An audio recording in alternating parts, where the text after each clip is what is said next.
ಸಚಿವ ಎಚ್.ಕೆ. ಪಾಟೀಲ್ ಅವರ ಒಳ ಮೀಸಲಾತಿ ವಿರೋಧಿ ನಡೆ ಖಂಡನೀಯ. ಸುರೇಶ್ ಚಲವಾದಿ. ಸಚಿವ ಎಚ್.ಕೆ. ಪಾಟೀಲ್ ಅವರ ಒಳ ಮೀಸಲಾತಿ ವಿರೋಧಿ ನಡೆ ಖಂಡನೀಯವೆಂದು ಭಾರತೀಯ ಜನತಾ ಪಕ್ಷ ಎಸ್ಸಿ ಮೋರ್ಚಾ ಜಿಲ್ಲಾ ಪ್ರಧಾನ ಕಾರ್ಯದರ್ಶಿ ಸುರೇಶ್ ಚಲವಾದಿ ಅಭಿಪ್ರಾಯಪಟ್ಟಿದ್ದಾರೆ.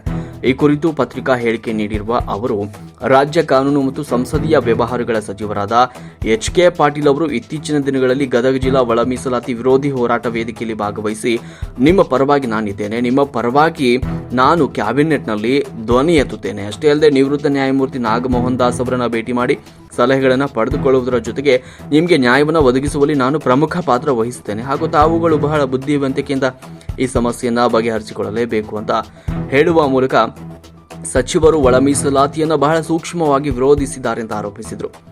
ಎಚ್.ಕೆ. ಪಾಟೀಲ್ ಅವರ ಬಗ್ಗೆ ಜಿಲ್ಲೆಯ ದಲಿತ ಸಮುದಾಯ ಬಹಳ ಗೌರವವನ್ನು ಇಟ್ಟುಕೊಂಡಿದೆ.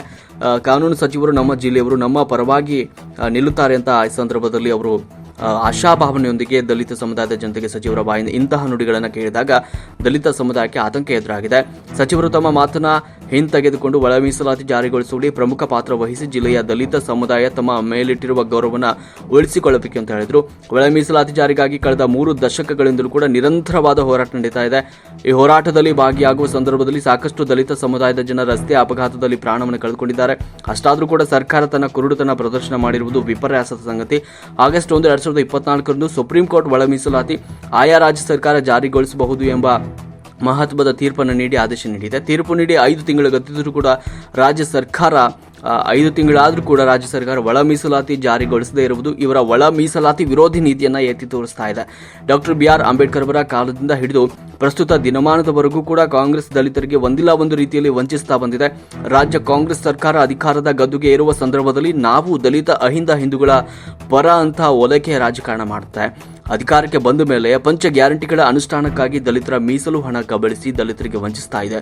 ಒಳ ಮೀಸಲಾತಿ ಜಾರಿಗೊಳಿಸದೆ ಮೂಲ ಅಸ್ಪೃಶ್ಯರಿಗೆ ಅನ್ಯಾಯವನ್ನು ಎಸಗ್ತಾ ಇರುವುದು ಇದು ರಾಜ್ಯ ಸರ್ಕಾರಕ್ಕೆ ದಲಿತರ ಬಗೆಗೆ ಇರುವ ಬದ್ಧತೆ ಅಂತ ಆಕ್ರೋಶವನ್ನು ವ್ಯಕ್ತಪಡಿಸಿದರು.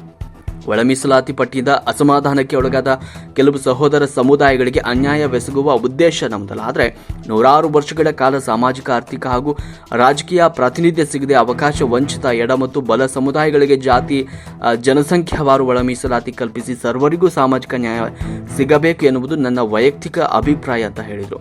ಆದ ಕಾರಣ ಸರ್ಕಾರ ಈ ಒಂದು ಅಸ್ಪೃಶ್ಯ ಸಮುದಾಯಗಳ ನೋವುಗಳನ್ನು ಅರ್ಥೈಸಿಕೊಂಡು ಕೂಡಲೇ ಸದಾಶಿವ ಆಯೋಗದ ವರದಿ ಜಾರಿಗೊಳಿಸಬೇಕು, ಇಲ್ಲದೆ ಹೋದಲ್ಲಿ ಮುಂಬರುವ ದಿನಗಳಲ್ಲಿ ತಕ್ಕ ಪಾಠವನ್ನು ಕಲಿಸಬೇಕಾಗುತ್ತದೆ ಅಂತ ಎಚ್ಚರಿಕೆಯನ್ನು ನೀಡಿದರು.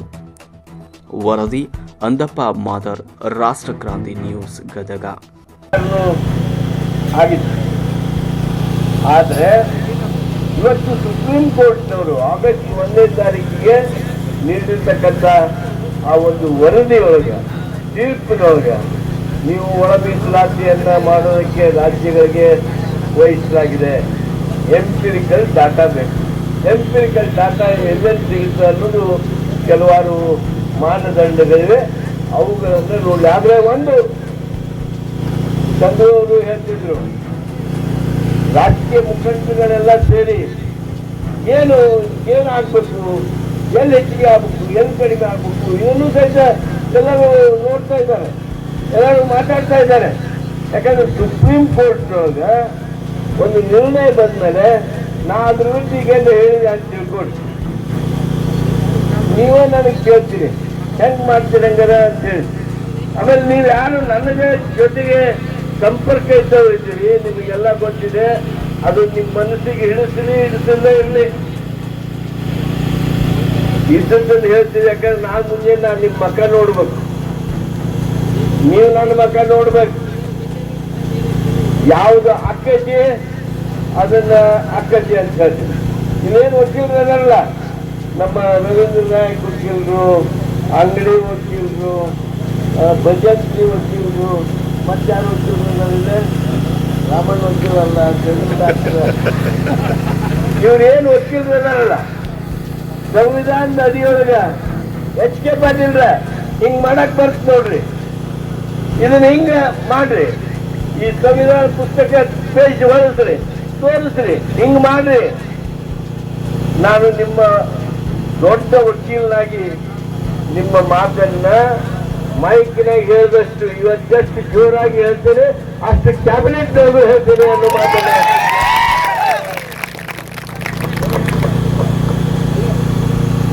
ಒಂದು ಮಾತು, ನೀವು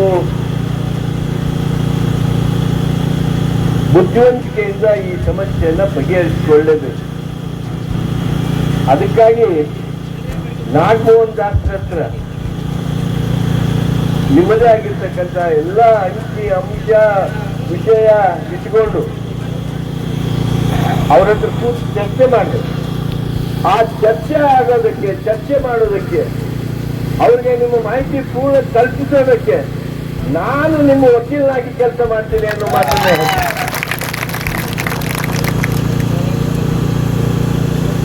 ಪೂಜ್ಯ ಸ್ವಾಮೀಜಿಯವರೇ, ನನಗೆ ಇವತ್ತು ನಿಮ್ಮ ಕೈಯಾಗಿಂದ ಈ ಮನವಿ ಕೊಡ್ತಾರೆ. ಈ ಬರೀ ಚಂದ್ರಲಮಾಣಿ ಕೊಟ್ಟಿದ್ದ ಅಂತ ತಿಳ್ಕೊಡ್ರಿ, ನಮ್ಮ ರಾಠೋಡ್ ಇಂಜಿನಿಯರ್ ಸಾಹೇಬ್ ಕೊಟ್ಟಿದ್ದ ಅಂತ ತಿಳ್ಕೊಡ್ರಿ.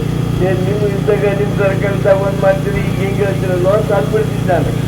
ಈಗ ನೀವು ಕೊಟ್ಟಿದ್ದೀನಿ ಮೇಲೆ ಇದನ್ನು ನಾನು ತಲೆ ಮೇಲೆ ಇಟ್ಟುಕೊಂಡು ನನ್ನ ಪ್ರಯತ್ನ ನಿಮ್ಮವರಿಗಾಗಿ, ನಿಮಗೆ ನ್ಯಾಯ ಸಿಗೋದಕ್ಕಾಗಿ ನೀವು ಒಂದು ತಿಳ್ಕೊಬೇಕು.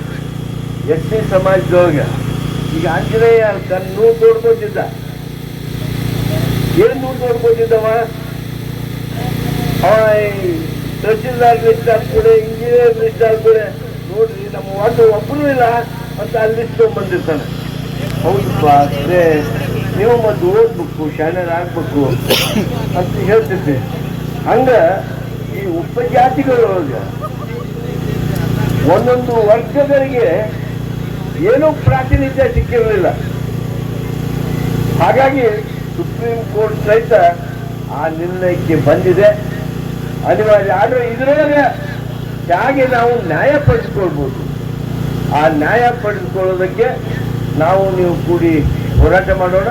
ನಾವು ನೀವು ಕೂಡಿ ಅವ್ರು ಯಾರ್ಯಾರು ಸಂಬಂಧಿತರದಾರ ಅವ್ರಿಗೆ ತಿಳಿಪಡಿಸೋಣ. ನಿಮ್ಮವನಾಗಿ ಏನು ಹೋರಾಟ ಮಾಡಬೇಕು, ಏನು ನಿಮ್ಮ ವಾದವನ್ನು ಕ್ಯಾಬಿನೆಟ್ ಒಳಗೆ ಇಡಬೇಕು ಅದನ್ನು ಇಡ್ತೀನಿ ಅನ್ನುವಂಥ ಮಾತನ್ನು ಹೇಳಿ ನಾಗಭೂಷಣ್ ಸಾಹೇಬರಿಗೆ, ನಾಗಮೋಹನ್ ದಾಸ್ ಸಾಹೇಬರಿಗೆ ನಿಮ್ಮ ನಿಯೋಗದ ಸಭೆಯನ್ನು ನಿರ್ದೇಶಿಸ್ಕೊಡ್ತೀನಿ. ಅವ್ರಿಗೆ ಬೇಕಾಗಿರ್ತಕ್ಕಂಥ ಮಾಹಿತಿಗಳನ್ನೆಲ್ಲವನ್ನ ನಾವು ನೀವು ಕೂಡಿ ಅವರಿಗೆ ಒದಗಿಸೋಣ ಅನ್ನುವಂಥ ಮಾತನ್ನು ಹೇಳಿ, ಸ್ವಾಮೀಜಿ ಅವರಿಗೆ ಮತ್ತೊಮ್ಮೆ ನೀವು ಕೊಟ್ಟಿರ್ತಕ್ಕಂಥ ಮನವಿಯನ್ನು ಸನ್ಮಾನ್ಯ ಸಿದ್ದರಾಮಯ್ಯನವರಿಗೆ ವಿಶೇಷವಾಗಿ ಮುಟ್ಟಿಸಿ ಇವತ್ತು ತಾವೇನು ಹೋರಾಟದ ಮನೋಭಾವ ತೋರಿಸಿದಿರಿ, ಉತ್ಸಾಹ ತೋರಿಸಿದಿರಿ. ನಾವೊಂದು 10-15 ನಿಮಿಷ ತಡ ಆಗಿ ಬಂದೆ. ನಾನು 6ಕ್ಕೆ ಬರ್ತೀನಿ ಅಂತ ಹೇಳಿದ್ದೆ. ನಾನು ಚಂದ್ರು ಅವರು 6ಕ್ಕೆ ಬರಲಿಲ್ಲ ಅಂತೇಳಿ ಅಲ್ಲಿ ಹೋಗಿ ಬಂದ್ಬಿಟ್ರು. ನಾ ಹಿಂಗೆ ಬಂದೆ, ಅವ್ರು ಹೆಂಗೆ. ಈ ಪ್ರಕರಣದೊಳಗೆ ನಾವು ನೀವು ಕೂಡಿ ರಾಜಕೀಯಗಳನ್ನೆಲ್ಲ ಬದಿಗೊತ್ತಿ ಹೋರಾಟವನ್ನು ಮಾಡೋಣ. ಆ ಹೋರಾಟಕ್ಕೆ ನಿಮ್ಮೆಲ್ಲರೂ ಆಶೀರ್ವಾದ ಇರಲಿ. ನಾವು ನೀವು ಕೂಡಿ ಏನು ಸಮುದಾಯಕ್ಕೆ ಒಳ್ಳೇದು ಮಾಡಬೇಕು. ಕೇವಲ ಲಂಬಾಡಿ ಸಮಾಜದ್ದಲ್ಲ, ಇದು ಭಜಂತ್ರಿ ಸಮಾಜದ್ದು ಬರ್ತದೆ, ಕೋರವರ್ ಸಮಾಜದ್ದು ಬರ್ತದೆ, ಒಡ್ಡ ಸಮಾಜದ್ದು ಬರ್ತದೆ, ಬೋವಿ ಸಮಾಜದ್ದು ಬರ್ತದೆ. ಈ ಎಲ್ಲ ಸಮುದಾಯಗಳು ಅವ್ರಿಗಿನ್ನೂ ಬಹಳ ಬಿಸಿ ಹಚ್ಚಿಲ್ಲದು. ಇವ್ರಿಗೆ ಭಜಂತ್ರಿಯರಿಗೆ, ಒಡ್ರು ಬೋವಿಯವರಿಗೆ ಬಹಳ ಬಿಸಿ ಹಚ್ಚಿಲ್ಲ. ಯಾಕಂದ್ರೆ ಇವತ್ತು ಒಟ್ಟು ಅವಕಾಶಗಳನ್ನು ಪಡೆಯೋದ್ರಲ್ಲಿ ಸಾಮರ್ಥ್ಯವನ್ನು ರೂಢಿಸಿಕೊಂಡವರು, ಸಾಮರ್ಥ್ಯವನ್ನು ಪಡ್ಕೊಂಡವರು. ಅಂಬೇಡ್ಕರ್ ಹೇಳಿದ ಹಾಗೆ ಓದಬೇಕು, ಓದಬೇಕು, ಓದಬೇಕು.